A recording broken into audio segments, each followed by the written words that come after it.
Some betrayals cut deeper than knives. They come wrapped in the guise of family. I never imagined the person I trusted most could turn my life savings into his personal paycheck. Thanks, sis.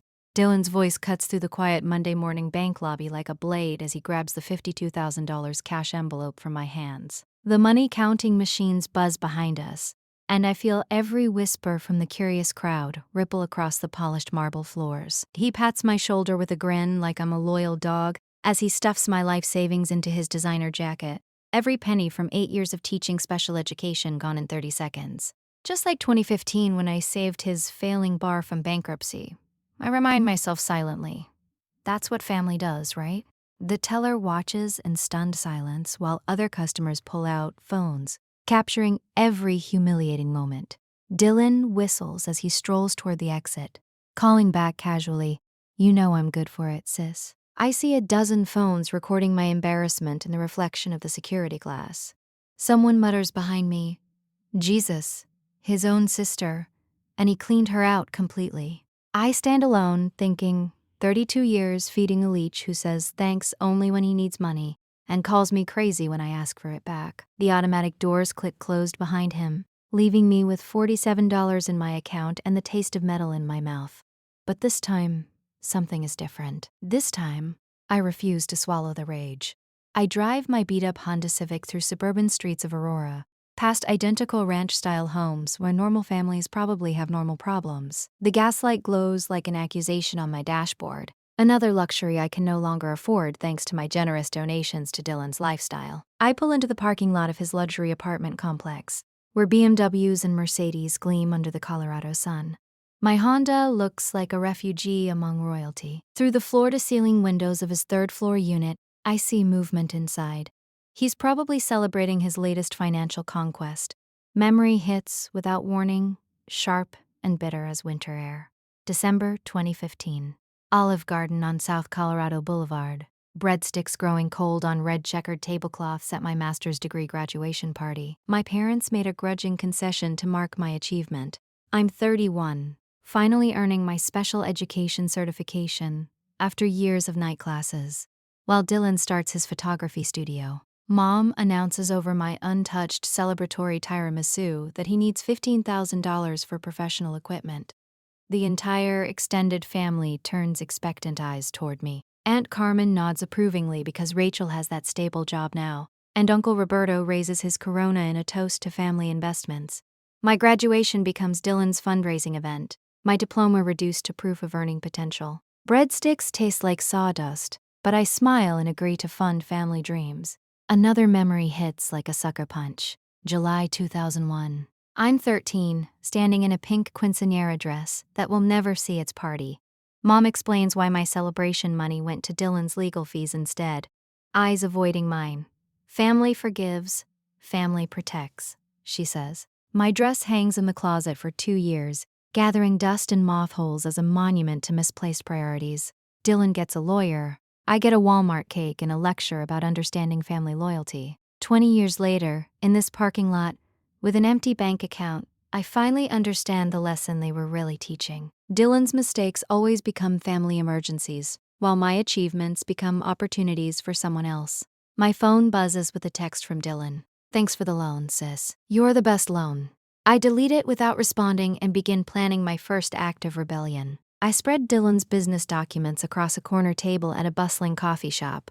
Espresso machines grind like my teeth while students cram for exams and young professionals type on MacBooks. Sarah Lopez slides into the seat across from me. We've been friends since high school, back when she was just Sarah from AP Biology, not Detective Lopez from the Denver PD Financial Crimes Unit. Today, I need her expertise more than her friendship.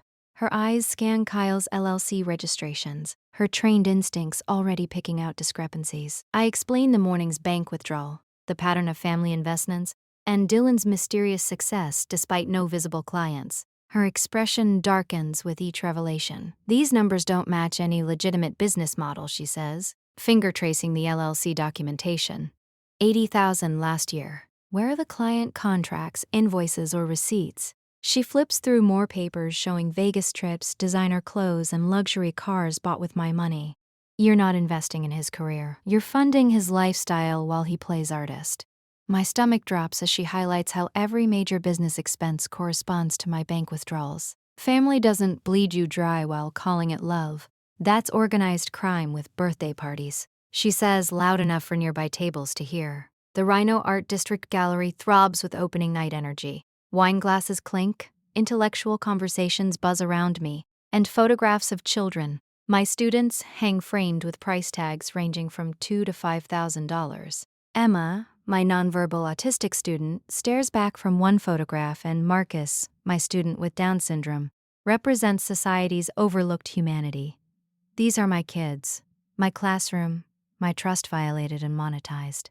I step into the circle of art patrons, camera flashes flickering, and demand answers. Dylan's confident mask slips, and his gallery partner Devin Blake reveals that access to vulnerable children is their primary business model. Patrons shuffle to the exit, whispers spreading like wildfire. I call my parents' bluff when they stage a family intervention, portraying my concern for exploited students as erratic behavior. I face suspension from teaching, mortgage review, and public humiliation fueled by manipulated social media clips. My reputation crumbles, and my parents attempt to access my medical records under false pretenses. I sit alone in my Honda during a snowstorm, staring at unemployment paperwork and legal bills, feeling like I've hit rock bottom. Detective Sarah Lopez finds me in the blizzard, hands me a thermos of hot coffee, and validates my experience. What Dylan did is economic domestic violence, not family dysfunction, she says. For the first time, someone believes me without questioning my sanity. 2 hours later, over diner coffee, she shows me a web of financial crimes, previous victims, and evidence of Dylan's systematic exploitation. With forensic accountant David Chang, we map out his fraudulent tax claims, child exploitation, and wire fraud. Every dollar I lost becomes a building block in a federal indictment, and the most damning evidence comes from Dylan's own mouth, captured in deleted voicemails, where he details his strategies to gaslight me and isolate me from support systems. Months later, the federal courthouse in downtown Denver becomes the cathedral of justice, where Dylan finally faces consequences. Audio recordings, tax documents, and witness testimonies expose his 15-year criminal enterprise, culminating in exploitation of disabled children for profit. He is sentenced to 8 years in federal prison, lifetime bans from working with children, restitution payments, and asset forfeiture. I stand in my own kitchen months later, coffee brewing, sunlight streaming through windows. I chosen a house I now own outright. My job at the Denver Academy for Exceptional Children pays nearly double, and I am free from manipulation, finally able to focus on my students and advocacy work. I share my story at conferences and workshops, teaching women to recognize family financial abuse and protect vulnerable populations. My therapy group of 8 women meets weekly to practice boundary setting, trust instincts, and reclaim autonomy. Kyle's former assets now fund the programs he once exploited.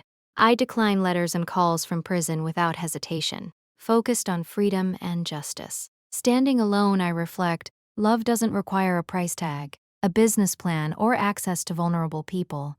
I celebrate friendships built on respect, autonomy, and equality, finally living in a world defined by my rules, not my abuser's manipulation.